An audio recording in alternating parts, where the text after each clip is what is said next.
کچھ دن گزرے۔ ایک دن امامہ کچن سے طاہرہ شاہ کے لیے چائے بنانے گئی اور اچانک چکر آنے پر گر کر بے ہوش ہو گئی۔ تحریر شاہ نے فوراً ڈاکٹر کو بلایا۔ ڈاکٹر نے جو خبر دی اسے سن کر وہاں موجود ہر شخص شاکڈ رہ گیا۔ تم تو کنواری تھی نا، پھر پریگننٹ کیسے ہو گئی؟ تحریر شاہ نے کاٹ دار لہجے میں پوچھا۔ امامہ کیا جواب دیتی، وہ تو خود ہی اس خبر سے پہنچ خاصی رہ گئی تھی۔ اٹھو، نکلو ہمارے گھر سے، ایسی بدکردار لڑکی کو ہم نوکری پر نہیں رکھ سکتے۔ تحریر شاہ نے نفرت بھرے لہجے میں کہا، جس کی تائید اس کی باقی چھٹانیوں نے بھی کی، مگر اس سے پہلے وہ سب امامہ کو گھر سے باہر نکال دیں۔ ارشد شاہ وہاں آ گیا اور سب کے سروں پر یہ کہہ کر بم پھوڑ دیا کہ امامہ اس کی بیوی ہے اور یہ بچہ بھی اسی کا ہے۔ شاہ ہاؤس میں رہنے والے ہر فرد اس انکشاف سے حیران رہ گئے۔ ارشد نے نکاح نامہ دکھایا تھا۔ تحریر شاہ نے بیٹے کو حکم دیا، اس مڈل کلاس لڑکی کو ابھی کے ابھی چھوڑ دو، مگر ارشد نے امامہ کو چھوڑنے سے انکار کر دیا۔ ماں بیٹے کے درمیان شدید بحث ہوئی اور آخر میں ارشد امامہ کو لیے شاہ ہاؤس سے نکل آیا۔ وہ اسے اپنے ساتھ واپس کراچی لے آیا تھا۔ امامہ سے اس نے اپنے کیے کی معافی مانگی، جس پر امامہ نے صرف معاف کر دیا، کیونکہ اب اس کے سوا اور کوئی چارہ بھی نہیں تھا۔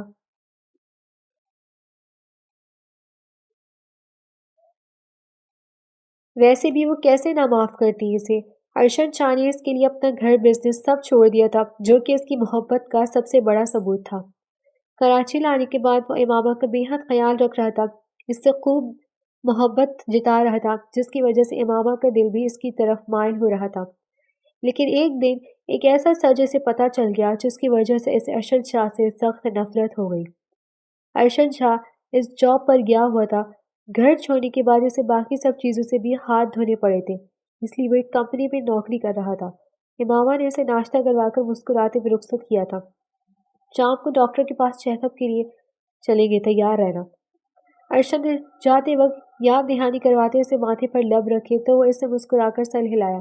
ارشد کے جانے کے بعد وہ لاؤنج میں بیٹھ کر ٹی وی پر نیوز دیکھ رہی تھی، جب ڈور بیل کی آواز سن کر دروازہ کھلا اور سامنے اپنی سوتیلی ماں کو کھڑا دیکھ کر ششدر رہ گئی۔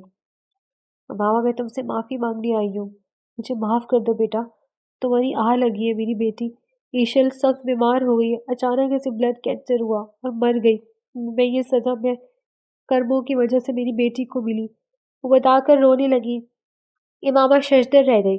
ایشل 10 سال کی تھی، سوتیلی ہونے کے باوجود امامہ نے کبھی ایشل کو سوتیلی نہیں سمجھا اور اسے حقیقی بہنوں والی محبت کی، اس لیے اس کی بیماری اور موت کا سن کر امامہ کو دل سے تکلیف ہوئی، اس لیے اس نے فوراً ثروت کو معاف کر دیا، مگر ساتھ ہی ثروت نے ایک اور انکشاف کر کے اس کی دنیا ہلا کر رکھ دی تھی۔ یہ سب ارشد شاہ نے کیا تھا۔ امامہ سے رشتے کے انکار کا بدلہ لینے کے لیے اس نے ثروت کو پیسے دے کر راضی کیا تھا کہ وہ امامہ کو اس کی بتائی ہوئی جگہ چھوڑ جائے گی۔ وہ بتائی ہوئی جگہ طوائفوں کا کوٹھا تھا، جس کی مالکن سے ارشد شاہ نے پہلے ہی معاملات طے کر لیے تھے۔ وہاں امامہ ایک دن رہتی اور دوسرے دن ارشد شاہ اس کا گاہک بن کر اسے خرید لے جاتا۔ اس طرح وہ نہ صرف امامہ سے اپنی ریجیکشن کا بدلہ لے لیتا، بلکہ اسے کھوٹے سے لانے کا احسان کر کے اسے خود سے شادی پر مجبور کر دیتا۔ اور پھر ایسا ہی ہوا۔ اس انکشاف نے امامہ کو ساکت کر دیا تھا۔ اس اتنے بڑے دھوکے پر اس نے کسی وقت ارشد شاہ کا گھر چھوڑ دیا اور ثروت کے ساتھ چلی آئی۔ شام کو توقع کے مطابق ارشد شاہ وہاں حیران پریشان پہنچ گیا تھا۔ امامہ کو اسے اتنی شدید نفرت محسوس ہو رہی تھی کہ وہ اس سے بات کرنے کو بھی راضی نہیں ہوئی اور کمرے کا دروازہ لاک کر دیا۔ ارشد شاہ ششدر تھا۔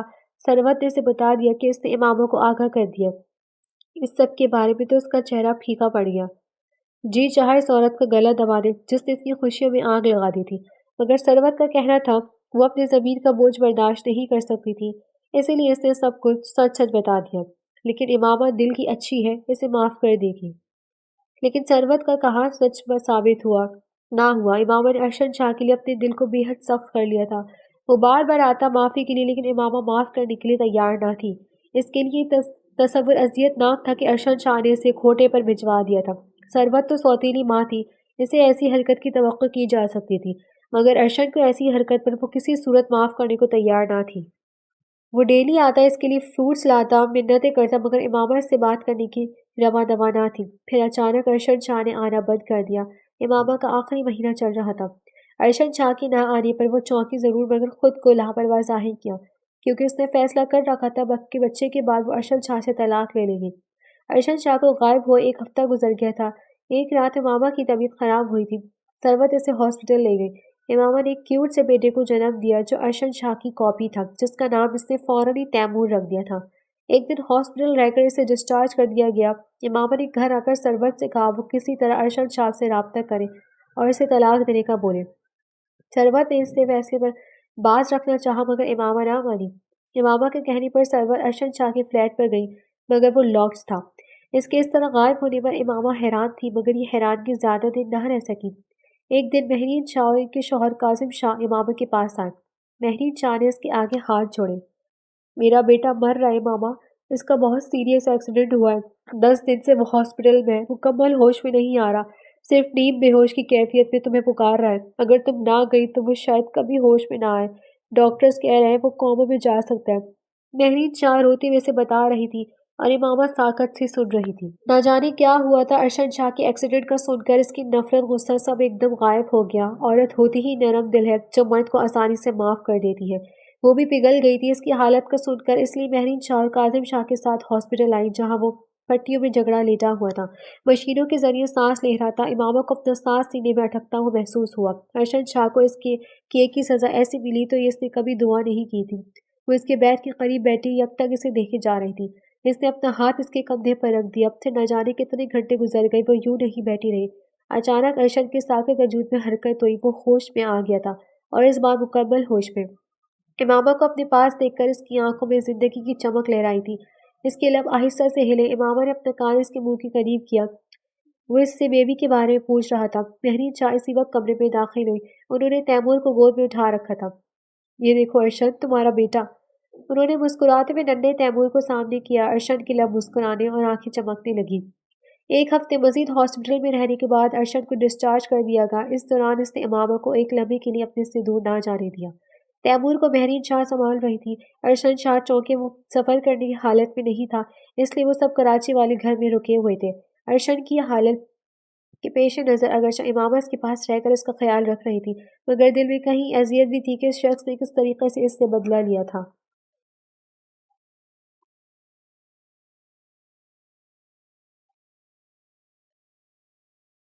کچھ دن گزرے، ارشد شاہ مکمل ٹھیک ہو گیا۔ اب سب خوشی خوشی لاہور جانے کو تیار تھے جب امامہ نے ان کے ساتھ جانے اور ارشد شاہ کے ساتھ رہنے سے انکار کر دیا۔